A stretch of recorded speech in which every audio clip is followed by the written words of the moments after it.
सकाळचा नाश्ता असो किंवा लहान मुलांचा डबा, यासाठी मी एकदम हेल्दी आणि युनिक असा एक नाश्ता घेऊन आलेले आहे, जो घरातल्या उपलब्ध साहित्यातच तयार होतो आणि तयार करण्यासाठी अतिशय सोपा आहे. जर तुम्हाला ही रेसिपी आवडली तर लाईक करा आणि सबस्क्राईब करायला विसरू नका.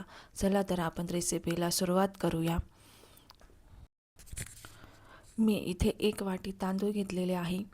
तुम्ही कोणतेही तांदूळ घेऊ शकता जे घरात अवेलेबल असेल ते.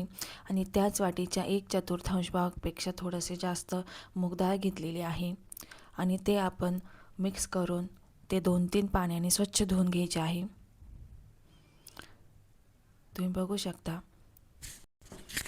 डाळ तांदूळ स्वच्छ धुवून झाल्यानंतर त्यामध्ये मी अंदाजे 2 वाटी पाणी टाकलेलं आहे. आता त्यामध्ये मी 1 पोह्याचा चमचा इतके पोहे टाकलेले आहे आणि त्यामध्ये 1 सुकलेली लाल मिरची टाकलेली आहे. ती ऑप्शन आहे, नाही टाकली तरीही चालेल. आणि ते आपण आता 4 ते 5 तास भिजवून ठेवणार आहोत. 4-5 तासानंतर तुम्ही बघू शकता खूप छान प्रकारे ते भिजलेलं आहे आणि पोहेही खूप छान प्रकारे भिजलेले आहे.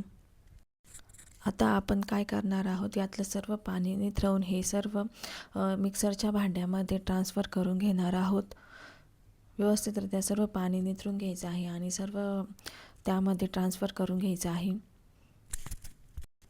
त्यामध्ये शक्य तेवढंच पाणी टाकायचं आहे, जास्त पाणी टाकायचं नाही आणि जेवढी फाईन पेस्ट करता येईल तेवढी करायची आहे.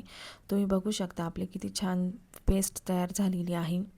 आता आपण हे सर्व मिश्रण एका भांड्यामध्ये ट्रान्सफर करून घेणार आहे.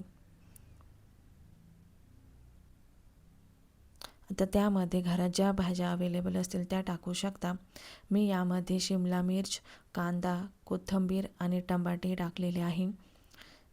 गाजरही असेल अवेलेबल तर टाकू शकता. माझ्याकडे अवेलेबल नव्हतं म्हणून मी टाकलं नाही.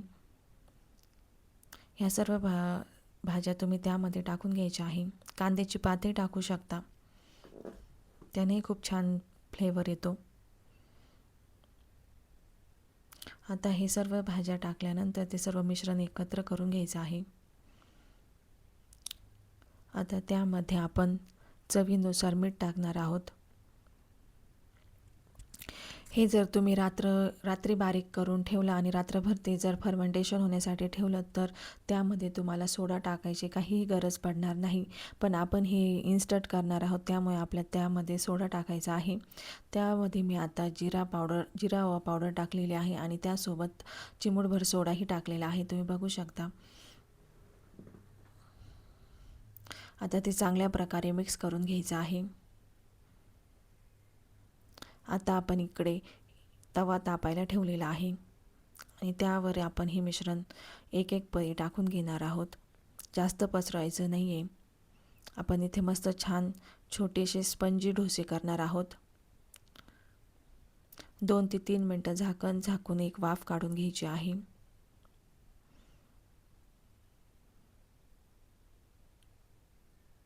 बघू शकता किती छान प्रकारे आपला डोसा तयार झालेला आहे. दोन्ही साईडने खरपूस असा भाजून घ्यायचा आहे.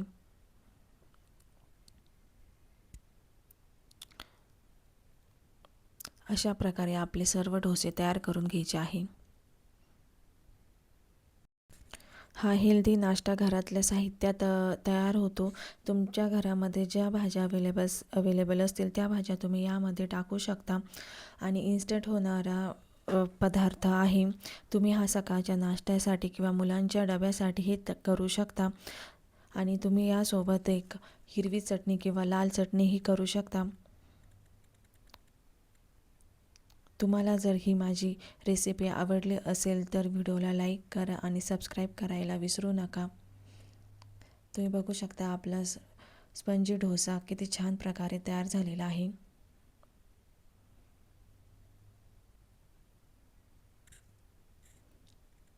तुम्हाला जर माझा हा व्हिडिओ आवडला असेल तर लाईक नक्की करा आणि नोटिफिकेशन नक्की ऑन करून ठेवा पुढच्या व्हिडिओसाठी. धन्यवाद.